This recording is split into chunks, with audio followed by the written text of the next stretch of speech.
어찌하여 여기 있느냐, 이런 제목으로 하나님 말씀을 전하겠습니다. 우리가 잘 아는 엘리야에 관한 이야기입니다. 우리가 읽진 않았지만 그 앞에 열왕기상 18장에 보면 우리가 너무나 잘 아는 갈멜산 전투 이야기가 나옵니다. 어쨌든 하나님께서 아합 왕 앞에서 엄청난 기적을 행하셨고, 그쪽 신이 세냐, 내가 믿는 하나님이 세냐, 믿음의 결투가 있었던 것이죠. 저와 여러분들의 인생 가운데도 세상 앞에서 늘 이런 어떤 상황들이 자주자주 펼쳐질 거예요. 세상이 먼저냐, 하나님이 먼저냐, 세상 그 이방신이 과연 능력이 있느냐, 내가 믿고 있는 살아계신 하나님의 권능이 더 크느냐. 우리는 이런 영적인 싸움 앞에 늘 서 있게 되는 거예요. 어쨌든 결론적으로 하나님은 엘리야를 통해서 엄청난 기적을 행하시고 난 이후에 하나님께서 이제 엘리야에게 잠도 주시고 위로해 주시고 힘을 내서 다음 단계로 나아가는 거예요.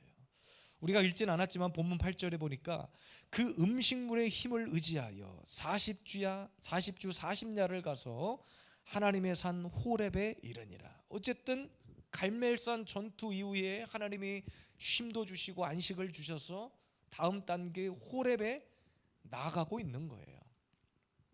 그런데 문제는 엘리야가 호렙에 이르렀음에도 불구하고 아직 회복이 되지 않은 상태입니다. 그래서 그곳에서 하나님이 뭐라고 말씀하시냐면, 그러니까 그곳에 너무나 힘들고 기운 빠지니까 때로는 두렵기도 했고, 너가 어찌하여 여기 있느냐라고 주님이 엘리야에게 말씀하고 있는 거예요. 정말 우리에게도 이런 상황과 현실들이 너무 자주자주 펼쳐지잖아요. 하나님이 은혜 주셔서 어떤 인생의 문제, 아픔을 딱 돌파한 이후에 이제는 조금 됐다 싶을 때 이상하게도 하나님은 우리를 막 재촉하실 때가 있어요. 그러니까 지금 우리 교회만 해도 우리가 오래전부터 교회 이전을 선포하고 또 교회 이전에 대한 하나님의 비전을 품게 하셨고, 또 그 길을 향해 나아가게 하셨고, 밑도 끝도 없이 우리는 기도하게 하셔서 기도했는데 하나님이 또 길을 열어주셨단 말이에요. 그럼 이제 됐다, 그럼 가기만 하면 되는구나 했지만 우리 뜻대로 되지 않아요. 그렇다고 가만히 그냥 앉아있기만 할 수 있는 것은 아니에요. 하나님이 오늘도 저와 여러분들에게 말씀하시는 거, 왜 너희가 아직 여기 있느냐, 어찌하여 여기 있느냐. 엘리야를 향한 이 하나님의 말씀 속에 두 가지 의미가 있습니다. 하나는 왜 이러고 있느냐. 조금 제가 리얼하게 표현하자면, 제가 전라도에서 한 사역을 하고 오다 보니까 이렇게 표현하는 게 익숙할지 몰라요. 왜 그러고 자빠져 앉아 있느냐. 오늘 저와 여러분들에게 이렇게 말씀하시는 거예요. 왜 앞으로 나아가지 못하고 있느냐, 왜 전진하지 못하고 있느냐. 그리고 또 한 가지는 언제까지 이러고 있을 것이냐, 언제까지 돌파하지 못하고 그러고 있을 것이냐. 갈멜산 전투에서 엄청난 기적을 보고 하나님의 권능을 봤는데 딱 그 역사 이후에 엘리야가 다음 단계로 나아가지 못하고 있는 거예요. 전진하지 못하고 있는 거예요. 더 높은 곳으로, 더 깊은 곳으로 하나님의 위대한 일들을 향해 나아가는 그 발을 내딛어야 되는데, 어제 주신 은혜가 너무나 큰 나머지 오늘 우리의 몸과 영혼이 어떤 영적인 방심의 상태로, 무방비 상태로 그러고 있는 거예요. 주님은 오늘 그래서 어찌하여 여기 있느냐, 왜 아직 돌파하지 못하느냐, 왜 아직도 그러고 누워 자빠져 있느냐, 왜 더 깊은 단계로 나아가지 못하느냐, 왜 앞으로 나아가지 못하느냐. 오늘 저와 여러분들에게 하나님이 물으십니다. 어찌하여 여기 있느냐. 오늘도 말씀을 통해서 왜 내가 지금 이 땅에 안주하는가, 왜 우리의 삶이 이 땅을 더 하나님보다 더 소중히 여길 수밖에 없는가, 내가 왜 깊은 단계, 더 높은 차원의 신앙생활을 하지 못하는가. 오늘 말씀 속에 두 가지 답이 있습니다. 이것은 나에게 주는 말씀이에요. 내 삶에 적용해서 하나님이 우리를 이끄시는 더 깊은 단계, 갈멜산 전투가 문제가 아니라 그것보다 더한 것도 승리하고 돌파할 수 있는 정말로 높은 차원의 믿음의 삶을 살아내시기를 주님의 이름으로 축복합니다. 첫 번째 해답입니다. 어찌하여 이러고 있느냐? 어찌하여 여기 있느냐? 어찌하여 이러고 누워만 있느냐? 그 이유는 엘리야가 자기한테 문제를 찾지 않고 다른 사람에게서 문제를 찾았기 때문이에요. 이스라엘 자손 탓을 하고 있었기 때문입니다.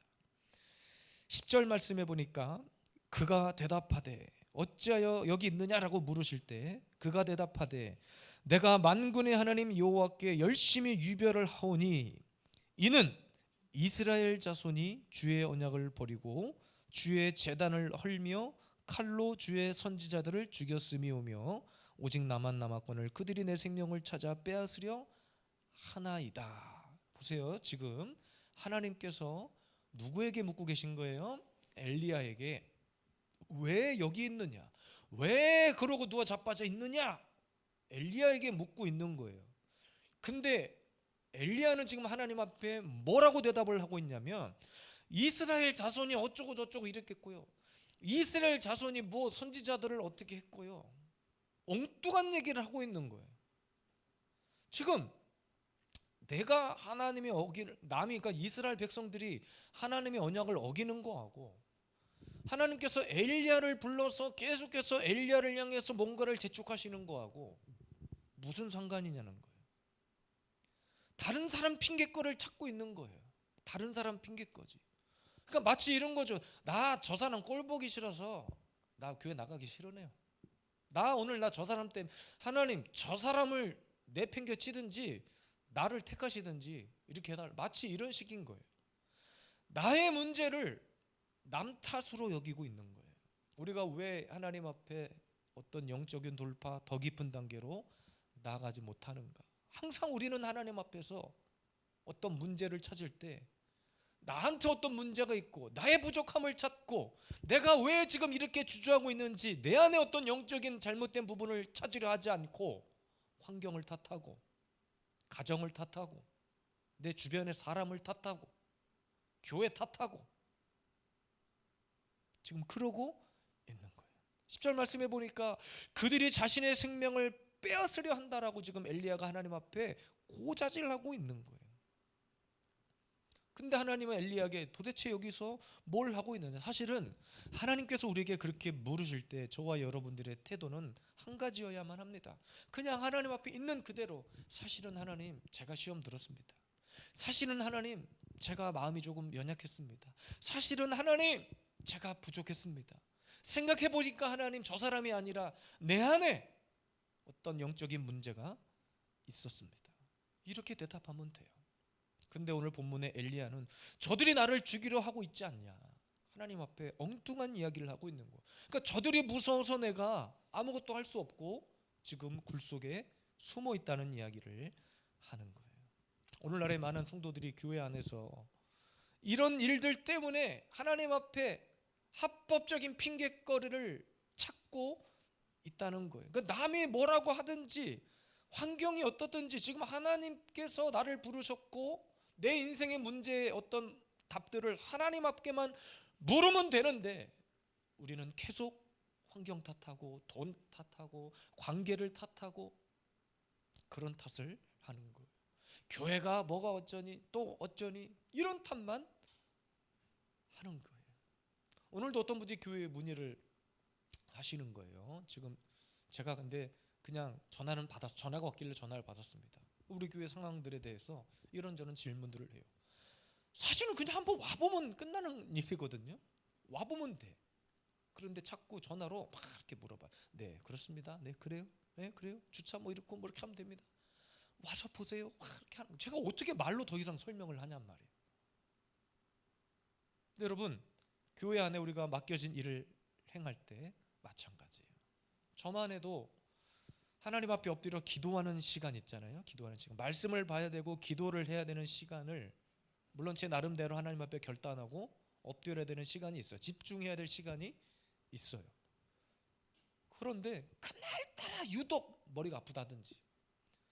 그날따라 유독, 그러니까 여러분 보세요. 제가 어떤 이제 며칠 전에 이제 뭐 금식을 해야 될 일이 있었어요. 하나님 앞에 제가 결단한 일이 있어가지고 금식을 해야 되겠다 이렇게 하고 있었단 말이에요. 그 전까지는 하루 종일 뭐 한 끼를 안 먹어도 배가 고프다는 생각을 잘 안 해요. 근데 유독 내가 금식해야지 하는 금식 말이 나오자마자 배가 꼬르륵 꼬르륵, 밥 먹은 지 얼마 되지도 않은데 벌써부터 배가, 그러니까 온갖 우리의 마음 가운데 금식을 내일부터 할까? 점심이 아니라 그냥 점심을 왕창 먹어버리고 그냥 저녁부터 할까? 온통 이런 계산과 엉뚱한 생각이 들어가는 거예요. 교회에서 어떤 헌금을 하자고 막 어떤 주의 종이 선포하고 믿음의 결단을 막 촉구했어요. 어떤 분, 제가 부목사 때 사역할 때 그런 분이 계셨어. 한 번 그냥 주보에 광고하면 되는데 목사님이 매주일 그걸 한 달 내내 광고를 하셨다는 거야. 그래서 나 열받아서 헌금 안 하겠다. 이런 분이 계셔. 이런 분이 부흥 강사 목사님이 오셔서 막 교회를 위해서 막 말씀을 선포하고 어떤 믿음의 결단을 촉구했어요. 그래서 여러분 하나님 앞에 심으십시오. 심지 않은 데서 열매를 거둘 수 없습니다. 막 했어. 근데 나중에 다 헌금을 계수하는데 그분 것, 그 중직자 것만 없어. 헌금은 안 드릴 뿐이 아니야 평상시. 나중에 알고 보니까 첫 번째 날 한 번 말씀하셨으면 됐지 3일 내내 헌금만 얘기하셨다고. 헌금 안 하겠다. 조용히 그냥 자기가 부족해서 못했습니다. 내가 연약해서 못했습니다. 하면 되는데 여러분 진짜 망해버리는 사람, 안 되는 사람, 전진하지 못하는 사람은 늘 뭐가 따라다니냐면 핑계가 많고 이유가 많은 거예요. 주일 성수합시다. 예배합시다. 아니 목사가 강단에서 가장 기본적으로 외치고 가르쳐야 되는 것이 예배 아닌가요? 근데 듣는 성도 입장에서 그게 듣기 싫은가 봐. 맨날 예배만 드리다고 한다고. 그래서 나는 주일날 안 나간다고. 이게 말이나 되는 이야기냐는 거예요. 사실 오늘 본문의 엘리야는 그 앞에 갈멜산 전투에서 엄청난 승리를 거두었고 엄청난 하나님의 권능을 받기 때문에 승리에 막 도취되어 있어야 되는 거예요. 그런데 앞에 말씀을 잘 살펴보면 또 그것을 이간질하고 엘리야를 어떻게 하면 무너뜨리는 세력들이 있어. 우리가 잘 아는 이세벨, 이세벨도 나오고 이 아합 왕도 나오고. 그래서 정말로 그냥 우리는 그 상황에만 반응하지 않으면 되는데 너무 주변에서 하는 말들에 과잉 반응을 보이다 보니까 스스로 우리의 신앙생활을 무너뜨리는 경우가 참 많아요. 최근에 제 아내가 저랑 뭔 대화를 하다가 유독 저한테 그 말 좀, 여보는 말을 좀 조심해야 돼. 그러니까 제가 그냥 농담으로 하는 얘기지만 사실은 때로는 그 말이 부정적일 수도 있고 좀 듣기에 거북한 말일 수 있다는 거예요. 그러니까 당신은 그 말을 좀 이렇게 걸러서 해야 된다고. 저도 어쩌다 한번 안에 꼬투리 하나 잡으면 그래 당신도 말을 좀 조심해야 돼 이렇게 막 하는데 맞아요. 진짜 믿음의 사람들에게 있어서 우리의 말과 언어와 행동이 우리의 영에, 내 안에 이 영혼에 지장을 준다는 거예요. 누가 봐도 안 되는 일인데 내가 믿음의 결단을 하고 내가 그럼에도 불구하고 믿음의 발걸음을 내딛겠다고 하면 그 사람은 끝까지 갑니다. 근데 그런 결단을 했음에도 불구하고 자꾸 내가 하나님 앞에 했던 결단 말고 주변의 사람들의 소리에 귀를 자꾸 기울이잖아요. 그럼 아무것도 못하는 거예요. 사람들의 말을 안 들을 수는 없지만 굳이 믿음 없는 사람 이야기를 들어서 우리 교회와 상관없는 사람 이야기를 들어서 내가 신앙생활하는 것과 전혀 상관없는 사람들의 이야기를 듣고 과잉 반응할 필요가 있을까요? 아니에요. 우리가 영적인 깊은 단계를 경험하기 위해서는 뭔가 자꾸 하고 싶은데 주저하게 되고 내 영적인 돌파가 이루어지지 않을 때는 가장 먼저 돌아봐야 할 것은 내 환경 주변 사람이 아니에요. 하나님 앞에 지금까지 내가 어떤 문제점을 가지고 있었는가, 나의 문제를 찾아 그것을 하나님 앞에 아뢰고 그 문제를 돌파해야지 나의 누가 봐도 그 사람의 문제인데 자꾸 주변에서 남 탓을 찾으려고 하는 것, 핑계거리를 찾으려고 하는 것. 엘리야가 성경 역사 가운데 정말로 위대한 역사를 기록했지만 때로는 이런 흑역사 앞에, 물론 엘리야도 사람이다 보니 그럴 수 있다 생각하지만 이 엘리야의 모습이 언제든지 저와 여러분들의 모습이 될 수 있다는 거예요.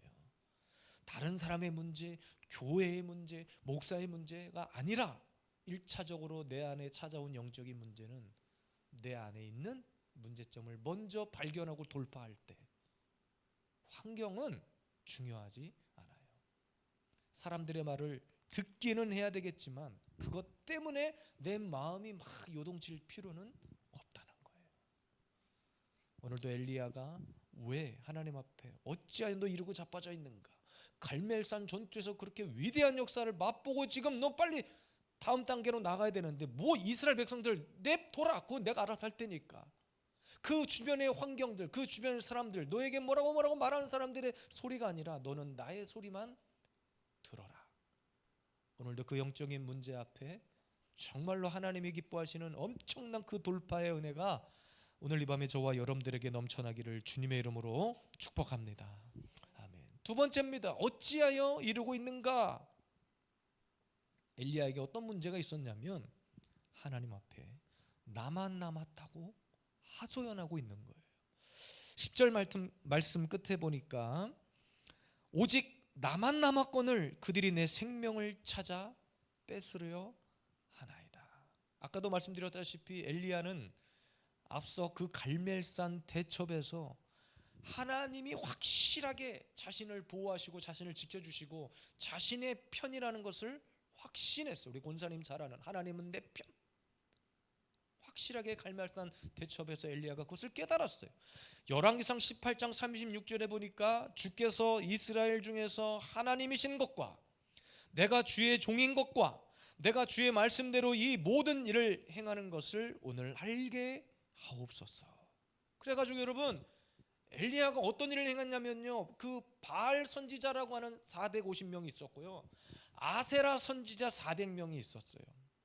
그 앞에서도 당당했습니다. 그렇죠. 왜? 하나님이 나와 지금 함께 한다고 하는 사실을 확실하게 믿었기 때문입니다. 그런데 오늘 본문 19장의 엘리야는, 동굴 안에 숨어있는 엘리야는 자기 혼자 있으니 두렵다는 거예요. 다시 말하면 지금까지 하나님께서 나에게 베푸신 은혜, 지금도 여전히 나와 함께 하시는 하나님을 망각하는 거예요. 더 쉽게 말하면 동행의 확신이 없기 때문입니다. 우리가 왜 믿음의 더 높은 차원의 돌파를 이루지 못하는가? 도대체 내 인생의 장애물이 뭔가? 동행의 확신을 갖지 못할 때예요. 우리가 믿음 생활하고 신앙 생활하면서 제일 중요한 것 중에 하나가 동행의 확신입니다. 확실히 하나님이 나와 함께 하신다. 지금 하나님이 나의 오른손을 붙들고 계신다. 우리가 잘 아는 다윗도 그랬지요. 다니엘의 세 친구도 그랬지요. 바울이 그랬죠. 이들의 공통점은 확실하게 하나님 나와 동행하고 계시다는 확신을 가졌던 거예요. 어디로 가든지 나와 함께하고 계시는 분이 하나님이라는 그 확신만큼은 무너지지 않았기 때문에 사자굴에 들어갈 수 있었고요, 불타는 유황불못에 들어갈 수 있었던 거예요. 다 경험해 보셨겠지만 저도 어렸을 때 자전거를 처음 배울 때 어때요 여러분? 처음에는 우리가 다 뒤에서 아버지가 다 잡아줬어요. 잡아주고 잘 가. 우리 막내는 여전히 자전거 못해. 중학교 2학년이 되는데 아직도 자전거를 못하는데 무섭대. 어쨌든 우리 첫째 둘째는 어떻게든 배웠어요. 보조바퀴를 달고 타다가 보조바퀴를 떼고 뒤에서 처음에 우리 찬이 어렸을 때 제가 잡고 이렇게 가다가 이렇게 막 하고 금방 슝슝슝 타더라고. 엉덩이를 들고 막 실룩실룩. 근데 이 상아리만큼 우리 막둥이는 자전거를 두려워해. 아버지가 뒤에 잡고 있다는 확신이 없는가 봐. 아버지가 동행하고 있다는 확신이 없어서 그런 것 같아. 근데 여러분 어렸을 때 자전거 배울 때 그렇잖아요. 어느 순간 뒤에서 나를 잡아주고 있다는 어떤 그런 확신이 있는데 잡고 있는 것 같으면서도 아닌 것 같은데 그냥 어느 순간 보면 내가 자전거를 막 타고 있어요. 잘 타고 있어. 근데 문제는 언제 자빠지느냐? 그냥 뒤를 돌아보지 않고 열심히 타면 되는데 아버지가 이거를 지금 손을 놔버렸구나 라고 생각하는 순간 자빠지는 거예요. 하나님께서 엘리야에게 엄청난 시청각 교육을 시키시는 거예요. 지금 오늘 본문 11절에 강한 바람이 산을 가르고 바위를 부숴버리고, 또 바람 후에 지진이 있어, 또 지진 후에 불이 있는데, 근데 이상하게 그 지진 가운데, 바람 가운데, 불 가운데 하나님이 없는 거예요. 없는 거예요. 그래서 하나님이 엘리야에게 이야기하는 거야. 야 엘리야야, 지금 이것이 이세벨의 어떤 바람 같으냐, 지진 같으냐, 불 같으냐 묻는 거예요. 오히려 하나님이 이세벨에게 다시 역으로 묻는 거예요. 걱정하지 마라. 그들이, 세상 사람들이 하는 말에는 능력이 없어. 그리고 나서 하나님께서 뭐라고 말씀하십니까? 세미한 음성을 들어라. 세미한 음성이 있다는 거예요. 확신이 없으니까, 주님이 나와 함께 동행하신다는 확신이 없으니까 세미한 음성이 안 들리는 거예요. 오늘도 저와 여러분들이 이 밤에 찬양하고 기도할 때 때로는 하나님이 찬양 가운데 그 세미한 음성이 들릴 수도 있고요, 내가 믿음으로 결단하고 기도하는 그 시간 가운데 하나님의 세미한 음성이 들릴 수도 있고, 하나님이 음성을 들려주신 대로 맞아, 어떤 경우에는 조금 생소한 하나님의 말씀인데 그 말씀의 한 구절 한 단어가 내 머릿속을 스쳐 지나갈 때가 있어요.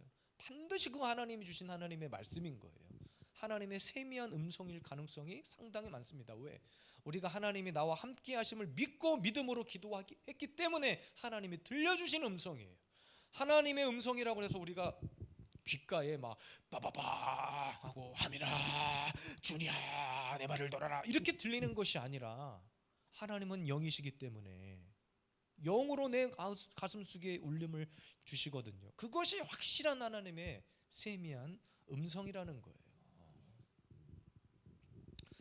다른 것에서 찾지 말고 오늘도 내가 가지고 있는 인생의 모든 아픔과 모든 근심과 염려, 우리가 살아가는 이 땅의 모든 시간에 영적인 문제가 아닌 것이 없는 거예요. 믿음의 사람에게는 늘 모든 순간순간이 영적인 시간이고 영적인 문제입니다.